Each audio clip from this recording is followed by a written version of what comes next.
So it's a pleasure for me to be here. I feel like the maverick here.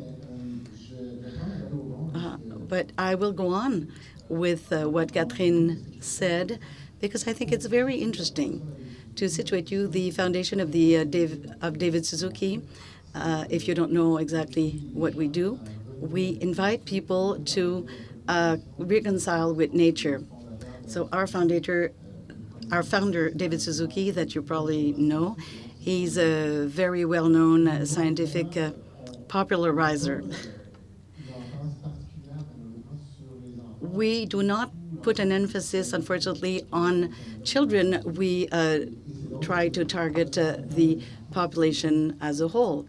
Our founder always says that what he regrets is not having targeted the children at the beginning of his career, because children are our future and can influence their parents. So now concerning the physical characteristics that have to be created to improve the well-being of children, so we have to create accessible spaces. And that was said, and I think it was very interesting. A few years ago, and still now, we increasingly talk about the nature deficit, or deficit in nature. Young people who don't have access to nature might suffer from social or cognitive deficiencies. As physicians and pediatricians, I think that you know more on that topic. So we try to deal with this aspect. So how can we fill this gap, this deficit in nature? So we thought of creating healthy and accessible spaces.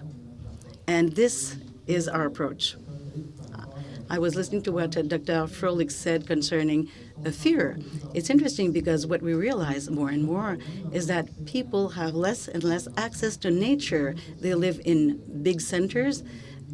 More than 80% of Canadians live in urban areas nowadays, which means that we have urban sprawling. And when we think that we have access to nature, increasingly with surveys, well, maybe that's not really evidence-based when we talk about surveys, but when we talk about parents letting their children play in nature, well, they're afraid that their children will touch various animals or insects or be dirty, etc. So this is related to this fear issue. So how can we improve this access to nature for children? So I think that we should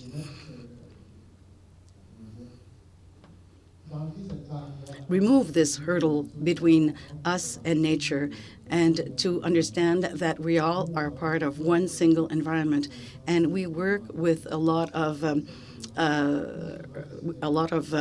municipal and regional, provincial organizations to deal with this. We work also with many practitioners.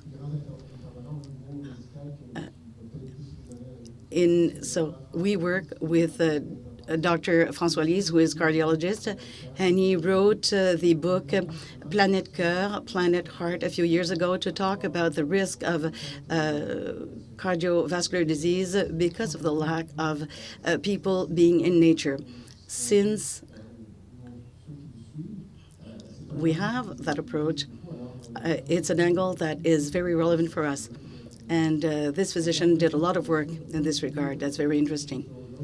Something else before giving the floor to someone else. I would like to end saying that obviously the contact with nature is very important for children.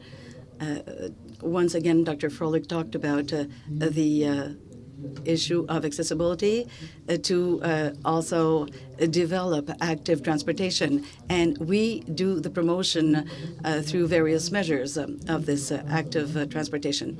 A few examples: the creation of a blue and green station or center for Montreal. It's part of the urban planning for the Montreal community. So we promote this.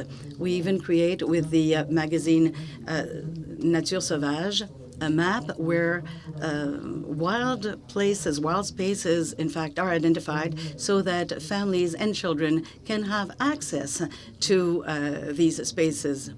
And this is important for the population as a whole that can own these spaces. And this is why this magazine has been set up. So I think I will end on this, and after which I'll be very interested in talking with others.